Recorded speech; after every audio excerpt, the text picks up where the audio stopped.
और राजस्थान में जैसे जैसे चुनाव पास आ रहे हैं, राजस्थान के रण में दोनों दल हर एक दिन दल बदल करने पर जोर दे रहे हैं और इसी कड़ी में कांग्रेस ने बीजेपी को तगड़ा झटका दिया है। अजमेर से साध्वी अनादि सरस्वती ने कांग्रेस को ज्वाइन कर लिया है।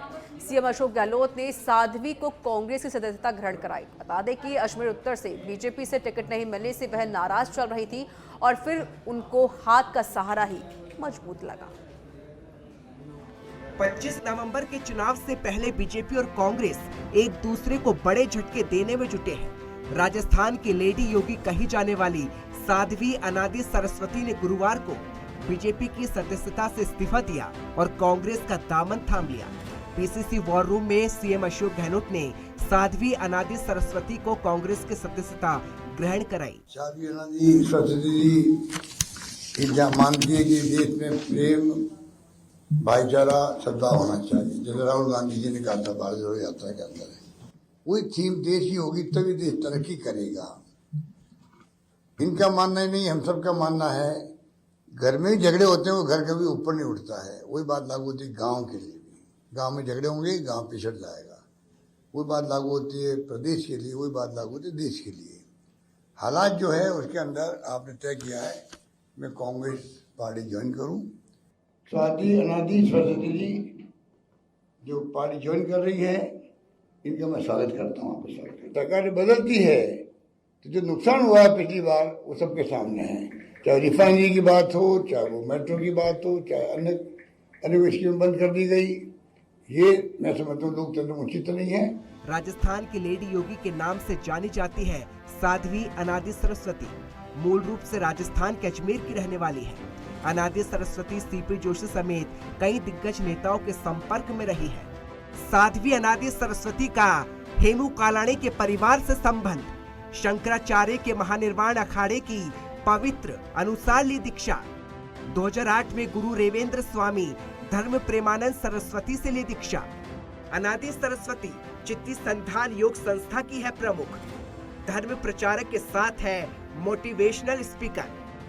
सीएम योगी की तर्ज पर करना चाहती है समाज सेवा। सोशल मीडिया पर रहती है एक्टिव। सनातन धर्म का प्रचार प्रसार रहा मुख्य ध्येय। आज हमारे जीवन का एक बहुत बड़ा क्रांतिकारी दिन है और जिस विषय पे हम काम कर रहे हैं उस विषय को मैं बताना चाहूंगी, गहलोत साहब ने वास्तव में करने में विश्वास किया है, कहने में नहीं। कुछ लोग हैं जो कहने के धनी हैं, हम कहने के भी धनी हैं और करने के भी धनी हैं। काम बोलता है। आदमी को कहते हैं ना कि परिचय की आवश्यकता नहीं पड़ती यदि आदमी का काम और कर्म मजबूत होते हैं। मुझे गर्व है इस बात का कि मैं अमर शहीद हेमू कालानी के परिवार से हूँ, वो मेरे दादा थे। और इसके अतिरिक्त मैं समझती हूँ मेरी पहचान सारे समाज में एक संत के रूप में भी है। और मैं आभार व्यक्त करती हूँ हमारे मुख्यमंत्री साहब का कि जिन्होंने इस बात को ध्यान में रखते हुए मुझे ससम्मान इस परिवार में जोड़ा। और हिंदू संस्कृति की पहचान गौ, गंगा, गीता, गायत्री और गोविंद से है। जिन्होंने बड़े बड़े दावे किए वो बस दावे ही रहे।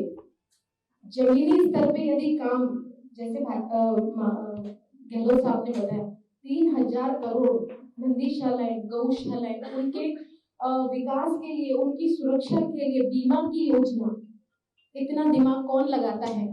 कहने से कोई गौभक्त नहीं होता, गौ माता की सेवा करने वाला गौभक्त होता है। बहरहाल साध्वी के कांग्रेस में आने के बाद कांग्रेस फिर से नारे को बल मिलेगा।